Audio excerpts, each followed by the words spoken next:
She said, "I hear that monks are looking for shelter in many homes. Why don't you come and stay in my house?" Gautama said, "If she's inviting you with so much affection, you must go stay there." Then people saw, "See, he's gone." Gautama, the Buddha, with a large group of his disciples who was continuously traveling, made a rule that during the monsoon season, those 2.5 months, you can stay in the same place. The rule for the sannyasis or the monks who were with him is you should never stay in any place for more than 2 days. Normally, the monks were sheltered in many homes, so this rule he passed, more than 2 nights you don't stay in one house because it will be too much of a burden for the host. They are housing 10 people, you don't stay there for a month. 2 days, it should have been 1 day. 2, because you have walked a long distance and come, bit of recovery time. But during the monsoon season, he said, up to 2 to 2.5 months you can stay in one place because walking through the jungles of that region during the monsoon season would be treacherous and many would lose their lives. So this is a time like that, they stayed in a large town and they were spread across in many homes. The monks went out to get their alms from the people.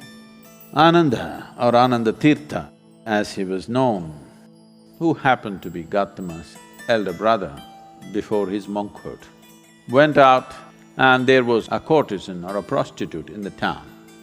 She gave him alms, looked at him, a handsome young man, tall and straight. She said, "I hear that monks are looking for shelter in many homes. Why don't you come and stay in my house?" Another said, "I have no issue, but I must ask the Buddha as to where I should stay." Then she became really taunting. She said, "Oh, you're going to ask your guru? Go and ask him, let's see what he says." So Ananda brought what he had collected for the day. Gautama was sitting, he came and placed it at his feet, and everybody is supposed to find food and shelter wherever they go. Ananda asked, "Like this lady is inviting me, can I stay there?" Gautama said, "If she's inviting you with so much affection, you must go stay there." The townspeople who were sitting here, they said, "What? A monk is going to go and stay in a prostitute's home? This is it." This spiritual process has become corrupt. Gautama looked at them and said, "Why are you so worried? The lady is inviting him. Let him stay, what is the problem?" They all started getting up and started shouting. He said, "Wait, I am on this path because I see this is the most powerful way to live. Now you're telling me her ways are more powerful than my ways.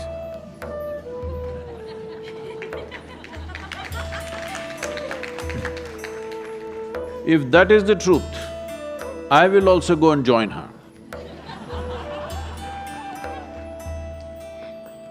I'm here because I see this is the most precious and powerful way to exist. If you think her ways are better than mine, I should also go and join. Because if you're a true seeker, that's how it should be. If you found something much higher, you go for that." Then people shouted and many of them, of course, leave. Then Ananda went and stayed with her. Monsoon time, because of rains it gets cold, monk is wearing a thin habit.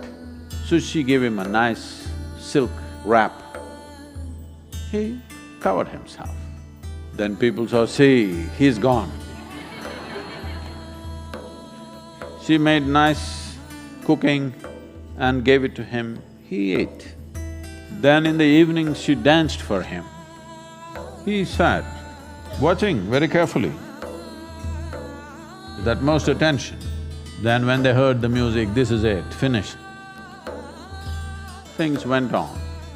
When the time was up, when the rain stopped, when it's time to move, Ananda came to Gautama along with a female monk.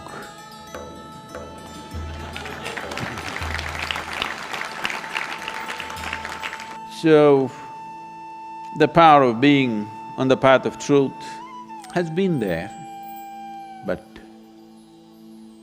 has been many times at its height, but never got mainstreamed. I see that today, because of our ability to communicate, because of the tools of technology, the natural longing, the innate longing in a human being to find truth, this is not a thought thing.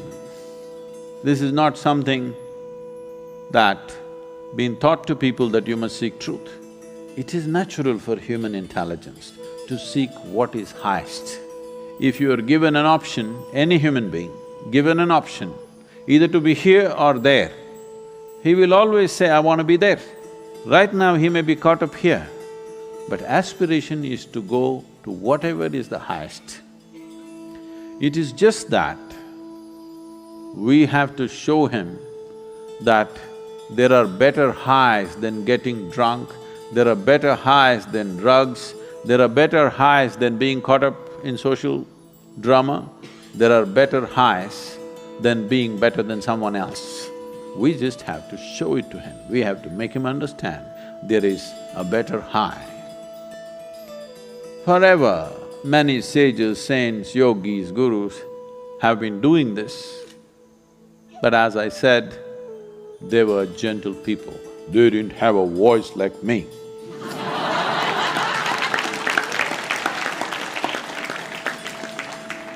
They didn't have a microphone.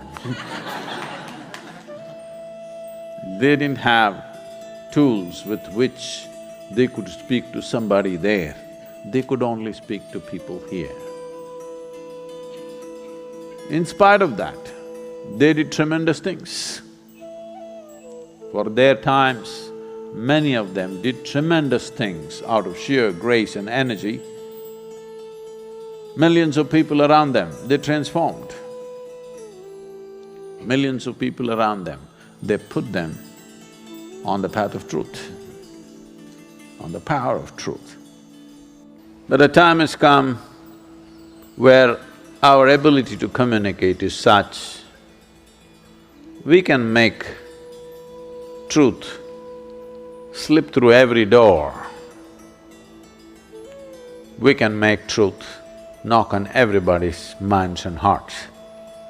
Never before this was possible. Technology has rendered us to this place. I feel this is the best age ever to make truth mainstream, to be truthful, to aspire for truth, to seek truth, the main force on the planet, because we have tools that nobody ever had.